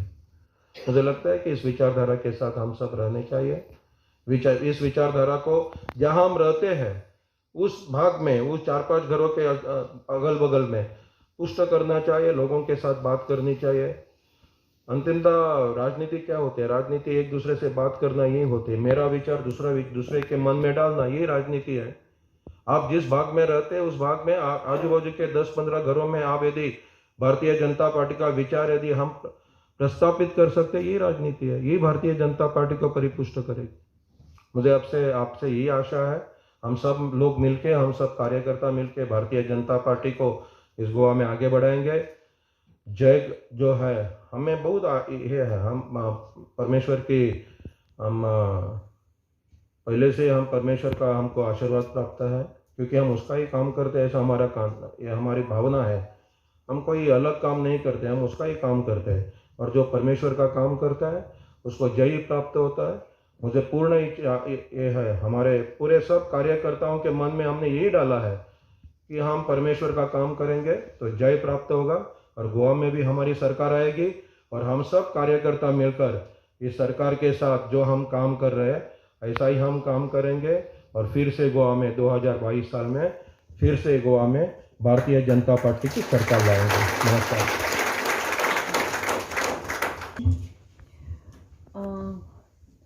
यहाँ उपस्थित सभी जन मंत्री जी को पूरा विश्वास दिलाते हैं कि इस बार फिर से भाजपा सरकार, इस बार फिर से भाजपा सरकार और 25 पार।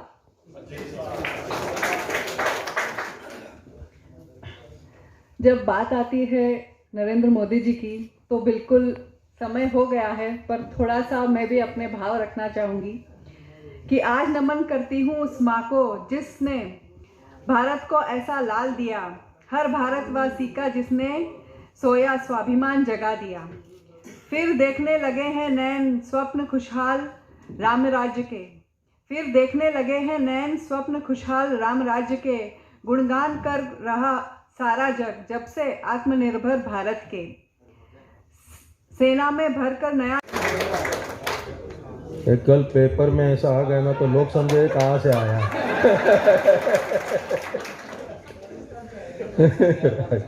माननीय मंत्री जी कैलाश चौधरी जी, सम्माननीय मंच, हमारे उत्तर भारतीय समाज के मोर्चा के सब कार्यकर्ता और इस कार्यक्रम को पहली बार आए हुए सब प्रमुख कार्यकर्ता,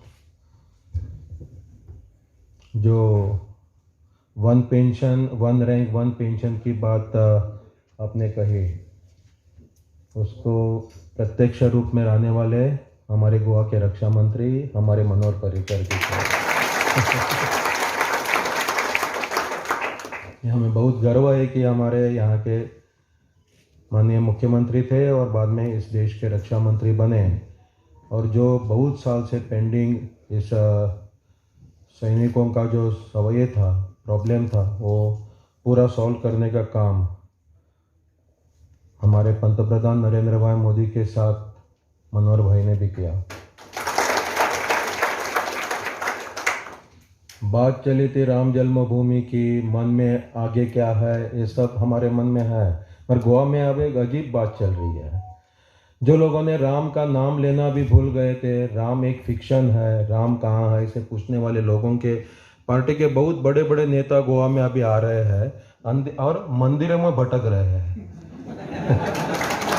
ये कुछ अलग बात गोवा में चल रही है। चिदम्बरम गोवा में आ गए, जो लोगों ने राम के बारे में, राम सेतु के बारे में, सब हमारे इतिहास के बारे में, हमारे संस्कृति के बारे में जितनी बार अलग अलग बात कही, वो सब यहाँ जाके केपे नाम का हमारा कॉन्स्टिट्यूंसी है, वहाँ जाके फातरफा नाम का गांव, वहाँ के माननीय इस शांता दुर्गा मंदिर में जाके माँ का दर्शन किया। क्यों? वोटों के लिए, मन के शांति के लिए नहीं, वोटों के लिए किया। वो केजरीवाल यहाँ आते हैं, जिन लोगों ने अराजकता से समाज को तोड़ने का काम कर रहे हैं, समाज की व्यवस्था को ध्वस्त करने का काम कर रहे हैं, यहाँ जाके वहाँ शंकर जी के मंदिर में जाके माथा टेक रहे हैं। ये गोवा का एक अलग बात चल रही है, ये आपने समझ में लेना चाहिए। ये भी गोवा का पिक्चर जरा बाहर देश में बता दो कि यहाँ आकर ये लोग अलग कर रहे हैं, वहाँ जाके अलग कर रहे हैं। ये भी आप जरा बता दो लोगों को। हम ये सब राजनीति में, यह सेल जो है हमारे, वो कि राजनीति के लिए हमने नहीं शुरू किया, हमारा संगठन का कार्यक्रम है। हम विविध मोर्चा के काम कर रहे। अभी मंत्री जी कह रहे थे ना कि किसानों के बारे, तो हमारा किसान मोर्चा है। हम युवा मोर्चा का काम करते हैं, महिला मोर्चा का काम करते हैं, एससी मोर्चा, एसटी मोर्चा का काम करते हैं, ओबीसी मोर्चा का काम करते हैं, माइनॉरिटी मोर्चा का काम करते हैं। इसके साथ साथ अलग अलग भाषा बोलने वाले, अलग अलग प्रांतों से अपने भाग में आकर जो काम कर रहे उनका भी हम संगठन खड़ा करने की कोशिश पूरे देश में करते हैं। हम उसको अलग अलग सेल का नाम कहते हैं और हम सरकार चला रहे हैं। हमें पता है कि 10 साल सरकार चलाने के बाद इधर उधर कुछ भी हो सकता है, पर हमारी संगठन की पूरी तैयारी है। कभी भी इलेक्शन हो जाए, हम अच्छी तरह से इलेक्शन लड़ेंगे। और 2012 में जिस तरह से पहली बार हम हमारे ताकत पर 21 एमएलए चुनकर हमारे आए थे और हम पूरे बहुमत से राज्य चलाते थे, ऐसे ही 2022 में हम संगठन मंत्री के नाते मैं आपको पूरा विश्वास दे सकता हूं कि हम पूरी ताकत के साथ इलेक्शन लड़ेंगे और पूर्ण बहुमत से राज्य करेंगे 2022। आप हमारे साथ भारतीय जनता पार्टी के सेल के साथ उत्तर भारतीय सेल के साथ काम करना, अपने जो अन्य जो आप तो कम संख्या में यहाँ आए हैं, अपने समाज के जो लोग हैं उनके साथ बातचीत करना, जो विचार भारतीय जनता पार्टी लेकर जा रही है उस विचार के साथ रहना, बाकी पार्टी जो विचार रख रही है, मैं इसीलिए कहा केजरीवाल का नाम इसीलिए लिया कि अराजकता से समाज नहीं चलता, समाज व्यवस्था से चलता है। यदि आपको समाज में बदलाव लाना है तो दूसरी व्यवस्था देनी पड़ती है। एक व्यवस्था ध्वस्त करके समाज को ही ध्वस्त करना ये राजनीति नहीं है। पूजनीय बाबा साहेब आम्बेडकर जी ने बौद्ध धर्म का स्वीकार किया, उसने ऐसा नहीं किया मैं समाज को, अपने समाज को ये हिंदू समाज के खिलाफ खड़ा करूंगा वैसे ही छोड़ के चला जाऊंगा, ऐसा नहीं किया। उसने कहा कि मैं यदि उनको अलग दूसरा एक रचना नहीं देता हूं तो कम्युनिस्ट बन जाएंगे, वो हमारे धर्म से ही, इस देश के संस्कृति से, इस देश के इतिहास से अलग हो जाएंगे और इस देश में गड़बड़ हो जाएंगे। इसलिए उसने अलग तोड़ा, व्यवस्था तोड़ी, मगर अलग व्यवस्था निर्माण की। ये महापुरुष का काम है और इस प्रकार से केजरीवाल करे का पुरुष का काम है, ये महापुरुष नहीं है, एक का पुरुष है। इस प्रकार से काम इस देश में कर रहे हैं। इसलिए हमने भी समझना चाहिए कि ऐसा लगता है कभी कभी नया कुछ बात आते तो अट्रैक्ट आदमी उसके ऊपर आकर्षित हो जाता है, क्या नया है उसके बारे में थोड़ा चिंतन करना चाहिए। ये देश के संस्कृति से मेल जोल खाता है क्या, इसके बारे में विचार करना चाहिए।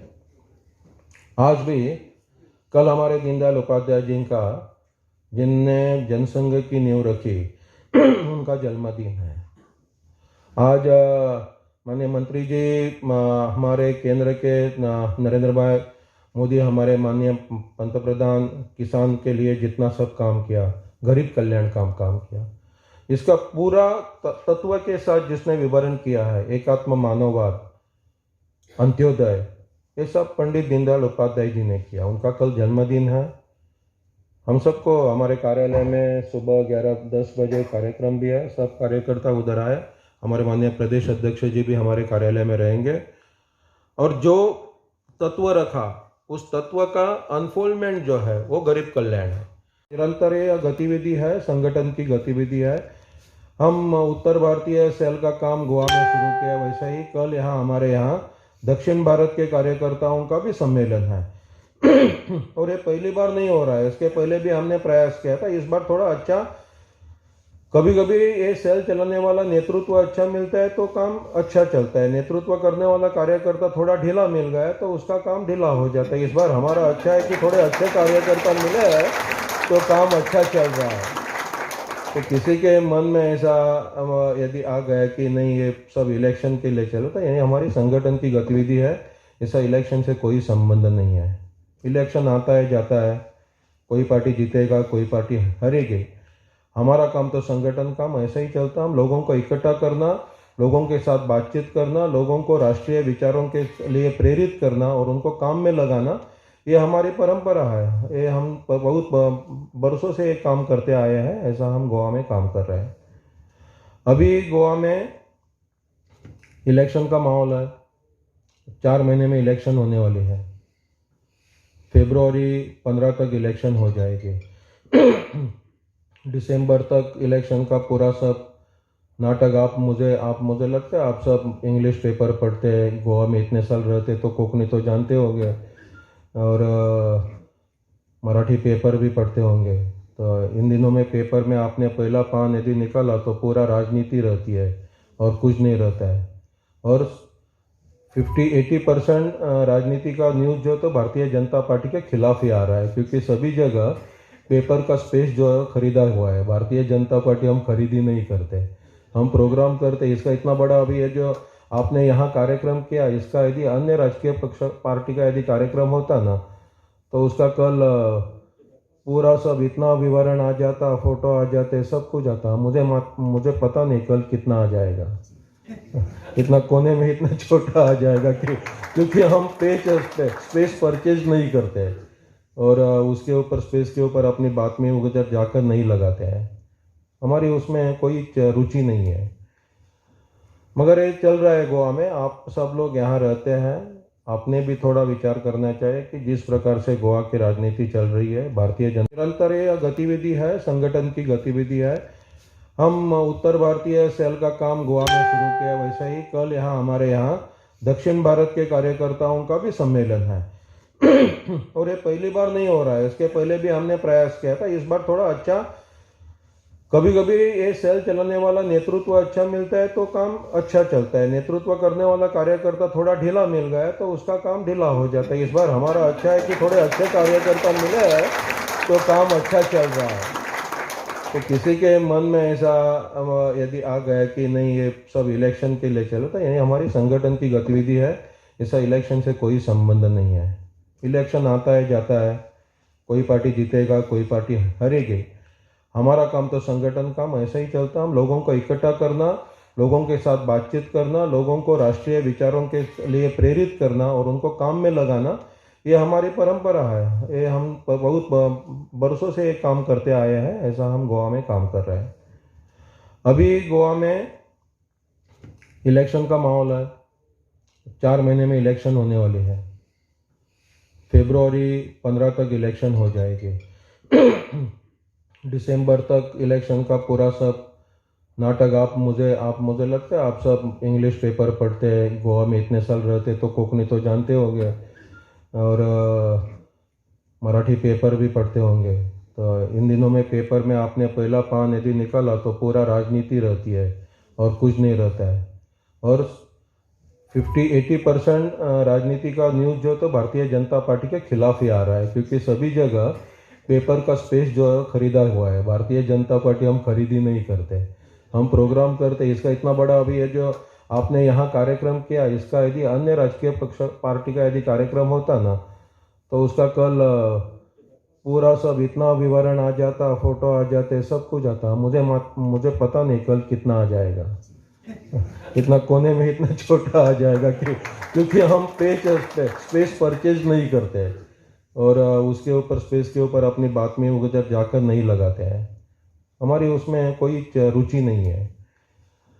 मगर ये चल रहा है गोवा में, आप सब लोग यहाँ रहते हैं, आपने भी थोड़ा विचार करना चाहिए कि जिस प्रकार से गोवा की राजनीति चल रही है, भारतीय जनता तो जैसा आप जानते हैं कि सालासर जी और खाटू श्याम जी 2 बड़े मेले लगते हैं, तो हम चाहते हैं कि यहाँ से रेल की वो भी व्यवस्था हो, स्पेशल ट्रेन चले उसके।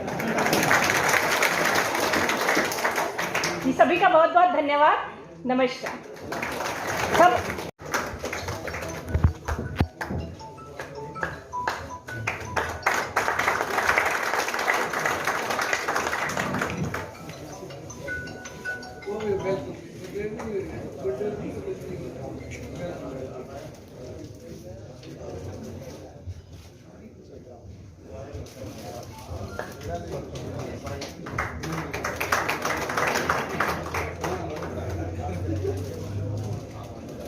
तो मैं प्रणाम करती हूँ आदरणीय मंत्री जी, हमारे संगठन मंत्री, हमारे अध्यक्ष जी, को कन्वीनर जी और यहाँ उपस्थित सभी भाई बहनों को मैं हार्दिक स्वागत करती हूँ। जैसा कि मंत्री जी ने कहा कि मोदी जी के बारे में और उनकी जितनी उपलब्धियां गिनाई, तो मेरा मानना है कि मोदी जी के बारे में कहा जाए, यदि कुछ कहा जाए तो वो सूरज को दिया दिखाने जैसा है। और मैं हमारे संगठन मंत्री श्री सतीश धोंड जी से बिल्कुल कहना चाहूंगी कि चाहे उत्तर हो दक्षिण पूरब पश्चिम, हम सब भाजपाई हैं और उस भाजपा की माला में बंधे हुए हम मोती हैं। और हम ये यकीन दिलाते हैं कि फिर एक बार भाजपा सरकार, और मेरा एक हैशटैग चलता है ट्विटर पे, यदि आप देखेंगे, अब की बार 25 पार, तो वो हम करके दिखाएंगे कि अब की बार 25 पार। हम चाहे जम्मू में हो या कन्याकुमारी में, चाहे गुजरात हो चाहे मणिपुर हो, कहीं भी हो, फिर आएगी तो भाजपा सरकार ही आएगी, ये मेरा वादा है। बहुत देर हो गई है तो मैं सबसे हाथ जोड़ के निवेदन करूंगी कि भोजन की व्यवस्था है, भोजन करके जाए। और आप लोग इतनी शांतिपूर्वक जो यहाँ पे सबकी बात सुने और अपने विचार व्यक्त किए। इसके लिए आप सबका बहुत बहुत धन्यवाद। और मंत्री जी से एक छोटी सी गुजारिश, आप बोलेंगे कि मैं तो आंगली दी सारा हमारा पूछा ही पकड़ने लग गा जी। एक 15 तारीख के आसपास किसान मेला का आयोजन कर रहे हैं सर यहाँ पे, जो ICR में अपना इंस्टीट्यूट है ICR का, तो वहाँ पर लगभग 10 से 15 हज़ार किसान इकट्ठे होंगे और वहाँ अपने एग्रीकल्चर के प्रोडक्ट की जो बाई प्रोडक्ट बनते हैं उनकी स्टॉल भी लगेगी। तो बहुत बड़ा मेला होगा। तो अपन आपसे भी निवेदन है कि जिस दिन वो प्रोग्राम डेट अभी फाइनल नहीं हुई, लेकिन 15 तारीख के आसपास है, तो CM साहब भी रहेंगे और तोमर साहब नरेंद्र जी उनका भी प्रोग्राम रहेगा। तो आप भी सब वहाँ आना, वहाँ पर जो अपने प्रोडक्ट तैयार होते हैं उनको भी अपन वहाँ पर स्टॉल में देखेंगे कि किस तरह से किसान प्रोग्रेस कर रहा है। तो आप सबको आने का मेरा तरफ से निवेदन है और मैं भी आऊँगा उस कार्यक्रम। अच्छा, बहुत बढ़िया है। तो एक और मैं छोटा सा निवेदन करना चाहूँगी कि जिस प्रकार से CAA के बारे में जब भाजपा ने लोगों को शिक्षित करने का कार्य किया था, ठीक उसी प्रकार पंचायत लेवल तक जाकर यदि कृषि विकास मतलब और किसान विकास के बारे में भी ज़्यादा से ज़्यादा चर्चाएं हो, बैठकें हो और लोगों तक उनकी बात पहुंचे, तो उससे बढ़कर कुछ नहीं हो सकता, ये मेरा मानना है। और एक राजस्थानी